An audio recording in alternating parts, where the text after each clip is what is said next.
2007 में मायावती ने प्लान ये तैयार किया था। 15 जनवरी 2008 को जन्मदिन पर इसका शिलान्यास हुआ।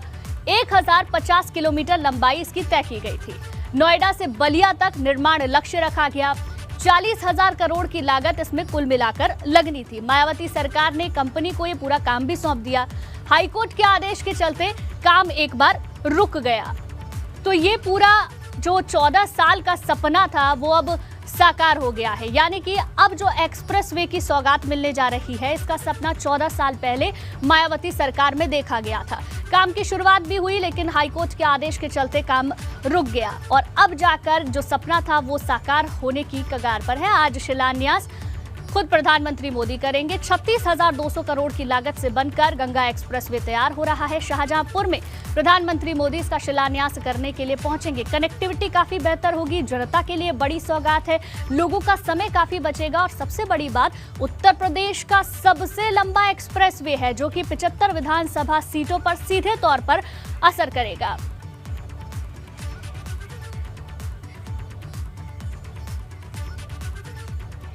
और हमारे संवाददाता ज्यादा जानकारी के साथ हमारे साथ जुड़ गए हैं। शैलेश अरोड़ा हमारे संवाददाता जुड़ गए हैं और मोहम्मद मोइन हमारे साथ जुड़ गए हैं। शैलेश, पहले आप ही के पास आते हैं। बीजेपी इसे मास्टर स्ट्रोक बता रही है और हो भी क्यों ना, क्योंकि इससे पश्चिमी उत्तर प्रदेश, पूर्वांचल, अवध तीनों कवर हो रहा है और चुनाव में इसका बड़ा फायदा हो सकता है।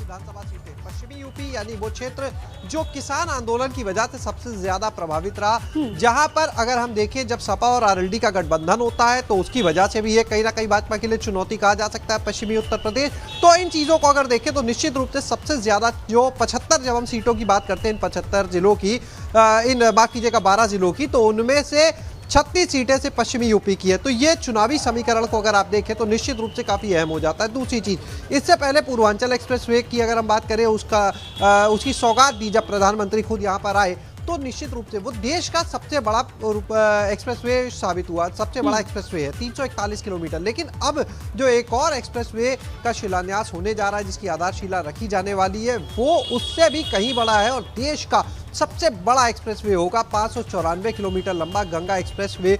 और थोड़ा बहुत बड़ा नहीं, देखिए जो सबसे बड़ा एक्सप्रेसवे वर्तमान में हम करें, जो ऑलरेडी जनता को मिल चुका है, वो 341 किलोमीटर है और दूसरा जो मिलने जा रहा है वो 594 यानी लगभग 250 किलोमीटर, उससे भी ज्यादा लंबा जो पहले से मिला हुआ एक एक्सप्रेसवे है। तो निश्चित रूप से एक बड़ी हम कह सकते हैं सौगात है। और 12 जो जिले कनेक्ट हो रहे हैं, आप जब देखें मेरठ से लेकर प्रयागराज तक, हर क्षेत्र के समीकरण को साधने में अहम भूमिका भी निभाएंगे। और इसके अलावा निश्चित रूप से इस रूट पे जो आवागमन है, जो लोगों के आने जाने के मार्ग की जब हम बात करते हैं, उनको एक राहत भी देगा ये एक्सप्रेसवे। तो बड़ी सौगात है। 36,000 करोड़ से ज्यादा का ये पूरा प्रोजेक्ट होगा, जिसकी सौगात आज प्रधानमंत्री देंगे। और जिस तरह से देखिए आगरा एक्सप्रेसवे पर विमानों की लैंडिंग की व्यवस्था, जिस तरह से पूर्वांचल एक्सप्रेसवे पे हम बात करते हैं तो वहां पर लैंडिंग की व्यवस्था की गई है सुल्तानपुर क्षेत्र में, उसी तरह से इस एक्सप्रेसवे पर भी शाहजहांपुर में एक हवाई पट्टी भी बनाई जा रही है कि यानी अगर कभी कोई आपात स्थिति होती है, लड़ाकू विमानों को उतारना पड़ता है, ठीक है शैलेश, ठीक है, क्योंकि बहुत लंबा ये एक्सप्रेसवे है, तैयारी लंबे वक्त से हो रही थी। अब वो तैयारी जो है वो अंतिम फेज में है। आज शिलान्यास करेंगे, उसके बाद इसकी सौगात लोगों को मिलेगी और चुनाव से पहले ये बहुत बड़ी सौगात मानी जा रही है। आप रहिए हमारे साथ।